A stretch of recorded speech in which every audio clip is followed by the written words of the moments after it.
नमस्कार मित्रांनो. आजच्या व्हिडिओमध्ये आपण भारतीय संविधानाचे जे काही महत्त्वाचे ऑनलाईन स्वरूपातले प्रश्न असणार आहेत तर त्यांचा आपण अभ्यास करणार आहोत. हे भारतीय संविधानाच्या ऑनलाईन प्रश्नांचा हा पहिला व्हिडिओ असणार आहे. याचे आपण वेगवेगळे भाग बनवून आपण पूर्ण भारतीय संविधान या सिरीजमध्ये पूर्ण करणार आहोत. आता आपण प्रश्नांना सुरुवात करू. आपला पहिला प्रश्न आहे, भारताची संविधान सभा गठीत करण्याचा आधार काय होता? तर भारताची संविधान सभा गठीत करण्याचा आधार होता cabinet mission plan 1946. Cabinet mission योजनेनुसार संविधान सभेमध्ये एकूण किती सदस्य होते? तर कॅबिनेट मिशन योजनेनुसार संविधान सभेमध्ये एकूण 389 सदस्य होते. संविधान सभेत कोणत्या प्रांताचे प्रतिनिधित्व सर्वात अधिक होते? तर संविधान सभेमध्ये जो संयुक्त प्रांत होता तर त्या प्रांताचे प्रतिनिधित्व सर्वात अधिक होते. डॉक्टर बाबासाहेब आंबेडकर कोणत्या ठिकाणाहून संविधान सभेत निवडून आले होते? तर डॉक्टर बाबासाहेब आंबेडकर हे पश्चिम बंगालमधून संविधान सभेमध्ये निवडून आले होते. संविधान सभेसाठी निवडणूक कोणत्या वर्षी संपन्न झाली? तर 1946 मध्ये संविधान सभेसाठी निवडणूक संपन्न झाली. भारतीय संविधान सभेची स्थापना केव्हा झाली? तर भारतीय संविधान सभेची स्थापना ही 9 डिसेंबर 1946 या दिवशी झाली. संविधान सभेच्या उद्घाटन अधिवेशनाचे अध्यक्ष कोण होते? तर संविधान सभेच्या उद्घाटन अधिवेशनाचे अध्यक्ष डॉक्टर सच्चिदानंद सिन्हा हे होते. संविधान सभेची पहिली बैठक केव्हा पार पडली? तर संविधान सभेची पहिली बैठक ही 9 डिसेंबर 1946 या दिवशी पार पडली. संविधान सभेचे अस्थायी अध्यक्ष कोण होते? तर डॉक्टर सच्चिदानंद सिन्हा हे संविधान सभेचे अस्थायी अध्यक्ष होते. संविधान सभेचे स्थायी अध्यक्ष कोण होते? तर संविधान सभेचे स्थायी अध्यक्ष डॉक्टर राजेंद्र प्रसाद हे होते. 11 डिसेंबर 1946ला कोणाला संविधान सभेचे स्थायी अध्यक्ष कोण झाले, म्हणजे कोणती व्यक्ती संविधान सभेचे स्थायी अध्यक्ष म्हणून निवडून आली? तर डॉक्टर राजेंद्र प्रसाद यांची 11 डिसेंबर 1946 रोजी संविधान सभेचे अध्यक्ष म्हणून त्यांची निवड करण्यात आली. संविधान सभेचे संविधानिक सल्लागार म्हणून कोणाला नियुक्त केले? तर सर B.N. राव यांना संविधान सभेचे संविधानिक सल्लागार म्हणून नियुक्त केले. संविधान सभेने मसुदा समितीची स्थापना कधी केली? तर 28 ऑगस्ट 1947 रोजी संविधान सभेने मसुदा समितीची स्थापना केली. भारतीय संविधान सभेच्या मसुदा समितीचे अध्यक्ष कोण होते? डॉक्टर बाबासाहेब आंबेडकर हे भारतीय संविधान सभेच्या मसुदा समितीचे अध्यक्ष होते. भारताचे संविधान पूर्ण स्वरूपात कधी तयार झाले? 26 नोव्हेंबर 1949 या दिवशी भारताचे संविधान पूर्ण स्वरूपात तयार झाले. भारताचे संविधान कोणत्या तारखेला स्वीकारले गेले? तर 26 नोव्हेंबर 1949 या तारखेला भारताचे संविधान स्वीकारले गेले. भारताचे संविधान कधीपासून अंमलात आले? तर 26 जानेवारी 1950 पासून भारताचे संविधान अंमलात आले. भारतीय संविधान सभेत महिला सदस्यांची संख्या किती होती? भारतीय संविधान सभेत एकूण 15 महिला सदस्य होत्या. भारतीय संविधान सभेने भारताच्या राष्ट्रीय ध्वजाच्या रूपरेषेचा स्वीकार कधी केला? तर 22 जुलै 1947 या दिवशी भारताच्या संविधान सभेने भारताच्या राष्ट्रध्वजाच्या रूपरेषेचा स्वीकार केला. संविधान सभेद्वारा अंतिम स्वरूपात संमत संविधानात एकूण किती कलमे आणि परिशिष्ट होती? तर 395 कलम आणि 8 परिशिष्ट होती. भारतीय संविधानाचे चिन्ह म्हणून कोणता प्राणी निवडला गेला होता? तर भारतीय संविधानाचे चिन्ह म्हणून हत्ती या प्राण्याची निवड करण्यात आली होती. भारताच्या संविधान सभेत किती लोकसंख्येमागे एक सदस्य निवडला गेला होता? तर भारताच्या संविधान सभेमध्ये 10 लाख लोकसंख्येमागे एक सदस्य निवडला होता. संविधान सभेसाठी ज्या निवडणुका झाल्या त्यामध्ये काँग्रेसने किती जागा जिंकल्या होत्या? तर संविधान सभेसाठी ज्या निवडणुका झाल्या त्यामध्ये काँग्रेसने एकूण 208 जागा जिंकल्या होत्या. संविधान सभेचे उपाध्यक्ष म्हणून कोणाची निवड केली होती? तर संविधान सभेचे उपाध्यक्ष म्हणून H.C. मुखर्जी यांची निवड करण्यात आली होती. पंडित जवाहरलाल नेहरू यांनी कोणत्या दिवशी उद्दिष्टांचा ठराव संविधान सभेत मांडला? तर 13 डिसेंबर 1946 या दिवशी पंडित जवाहरलाल नेहरू यांनी उद्दिष्टांचा ठराव संविधान सभेत मांडला होता. संविधान सभेने कोणत्या तारखेला उद्दिष्टांचा ठराव संमत केला? तर 22 जानेवारी 1947 या तारखेला संविधान सभेने उद्दिष्टांचा ठराव संमत केला. संविधान सभेने कायदेमंडळ संस्था म्हणून कोणत्या तारखेपर्यंत कार्य केले? तर संविधान सभेने 26 नोव्हेंबर 1949 या तारखेपर्यंत कायदेमंडळ संस्था म्हणून कार्य केले.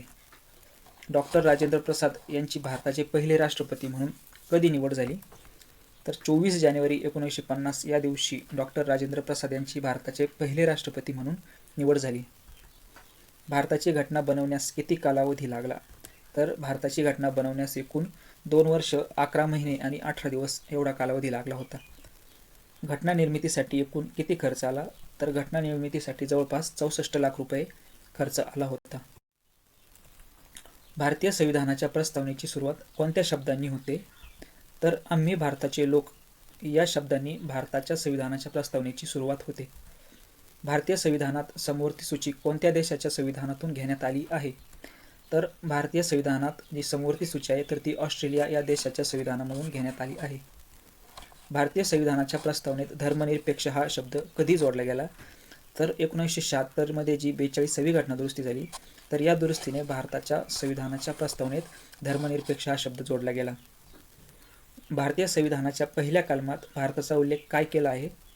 तर भारतीय संविधानाच्या पहिल्या कलमात भारताचा उल्लेख हा इंडिया अर्थात भारत असा केला आहे. आतापर्यंत संविधानाच्या प्रस्तावनेत किती वेळा दुरुस्ती केली आहे? तर आतापर्यंत संविधानाच्या प्रस्तावनेमध्ये फक्त एकदा दुरुस्ती झाली आहे. संविधानानुसार मूलभूत हक्कांचे संरक्षक असे कोणाला म्हटले आहे? तर संविधानानुसार सर्वोच्च न्यायालयाला मूलभूत हक्कांचे संरक्षक असे म्हटले आहे. डॉक्टर बाबासाहेब आंबेडकरांनी संविधानाचा आत्मा असे कोणत्या कलमाला म्हटले आहे? तर डॉक्टर बाबासाहेब आंबेडकरांनी जे कलम 32 आहे घटनात्मक उपाययोजनेचा हक्क तर या कलम 32ला संविधानाचा आत्मा असं म्हटलं आहे. संविधानाच्या कोणत्या तरतुदीद्वारे अस्पृश्यतेचे निर्मूलन केले गेले आहे? तर कलम 17 नुसार अस्पृश्यता निर्मूलन केले आहे. संपत्तीचा मूलभूत अधिकार कधी समाप्त करण्यात आला? तर 44वी घटनादुरुस्ती 1978ने संपत्तीचा मूलभूत अधिकार समाप्त करण्यात आला. भारतीय संविधानानुसार भारत काय आहे? तर भारतीय संविधानानुसार भारत हा राज्यांचा एक संघ आहे. भारतीय संविधानावर सर्वाधिक प्रभाव कशाचा पडला आहे? तर भारतीय संविधानावर सर्वाधिक प्रभाव हा 1935च्या भारत सरकार कायद्याचा पडला आहे. भारतात मतदाराच्या मताधिकाराची वयाची सीमा किती आहे? तर भारतात मतदाराच्या मताधिकाराच्या वयाची सीमा ही 18 वर्ष आहे.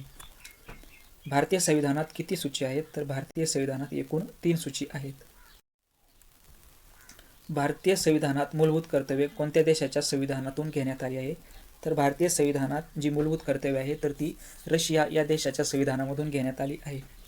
भारतीय घटनेतील मार्गदर्शक तत्त्वांची संकल्पना कोणत्या देशाकडून घेतली आहे? तर आयर्लंड या देशाकडून मार्गदर्शक तत्त्वांची संकल्पना घेण्यात आली आहे. संविधानात उल्लेख केलेली मूलभूत हक्क कोणत्या देशाकडून घेण्यात आली आहे? तर मूलभूत हक्क ही अमेरिका या देशाच्या संविधानाकडून घेण्यात आली आहे. भारताने संसदीय व्यवस्थेचा स्वीकार कोणत्या देशाकडून केला आहे? तर भारताने संसदीय व्यवस्थेचा स्वीकार हा ब्रिटन या देशाकडून केला आहे. भारतीय संविधानाच्या निर्मात्यांनी न्यायिक पुनर्विलोकनाचे तत्त्व हे कोणत्या देशाकडून घेतले आहे? तर संविधानाच्या निर्मात्यांनी जे न्यायिक पुनर्विलोकनाचे तत्त्व आहे तर ते अमेरिका या देशाकडून घेतले आहे. कायद्याचे समान संरक्षण हे कोणत्या देशाकडून स्वीकारले आहे?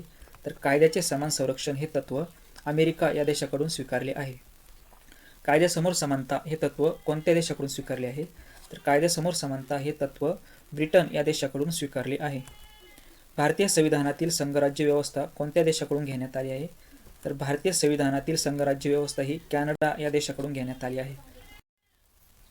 भारतीय संविधानाच्या प्रस्तावनेमधील स्वातंत्र्य, समता आणि बंधुता या आदर्शांची प्रेरणा कोणत्या देशाकडून मिळाली? तर स्वातंत्र्य, समता आणि बंधुता या आदर्शांची प्रेरणा ही फ्रान्स या देशाकडून मिळाली. भारतातील आणीबाणीविषयक तरतुदी कोणत्या देशाची देणगी आहे? तर भारतातील आणीबाणीविषयक तरतुदी ही जर्मनीच्या जे वायमर संविधान होतं तर जर्मनीची ही देणगी आहे. सध्या भारतीय संविधानात एकूण किती भाग आहे? तर भारतीय संविधानात सध्या एकूण 25 भाग आहेत. घटनादुरुस्ती प्रक्रियेचा उल्लेख कोणत्या भागात करण्यात आला आहे? तर घटनादुरुस्ती प्रक्रियेचा उल्लेख हा संविधानाच्या 20व्या भागात करण्यात आला आहे. संविधानाच्या कोणत्या भागात ग्रामपंचायत स्थापनेची बाब सांगितली आहे? तर संविधानाच्या 4थ्या भागात ग्रामपंचायत स्थापनेची बाब सांगितली आहे. संविधानाच्या कोणत्या भागात पंचायती राज संबंधित तरतूद आहे? तर संविधानाच्या 9व्या भागामध्ये पंचायती राज संबंधित तरतूद आहे. संविधानाच्या कोणत्या भागात नगरपालिकांसंबंधी तरतूद आहे? तर संविधानाच्या भाग 9 मध्ये नगरपालिकांसंबंधी तरतुदी आहेत. मार्गदर्शक तत्त्वांचा उल्लेख कोणत्या भागात केला आहे? तर मार्गदर्शक तत्त्वांचा उल्लेख हा संविधानाच्या 4थ्या भागामध्ये केला आहे. मूलभूत कर्तव्ये कोणत्या भागात नमूद केली आहे? मूलभूत कर्तव्ये ही भाग 4 मध्ये नमूद करण्यात आली आहे. संविधानाच्या पहिल्या भागात कशाचे वर्णन केले आहे? तर संविधानाच्या पहिल्या भागामध्ये संघ आणि त्याचे क्षेत्र याचे वर्णन केले आहे. भारतीय संविधानाचा तिसरा भाग कशाशी संबंधित आहे? भारतीय संविधानाचा तिसरा भाग हा मूलभूत हक्कांशी संबंधित आहे. संविधानाच्या कोणत्या भागात नागरिकत्वाचा उल्लेख केला आहे? तर संविधानाच्या दुसऱ्या भागामध्ये नागरिकत्वाचा उल्लेख केला आहे. आणीबाणी संबंधित तरतुदी कोणत्या भागात दिल्या आहे? तर आणीबाणीशी संबंधित तरतुदी ही ह्या संविधानाच्या 18व्या भागामध्ये देण्यात आल्या आहे.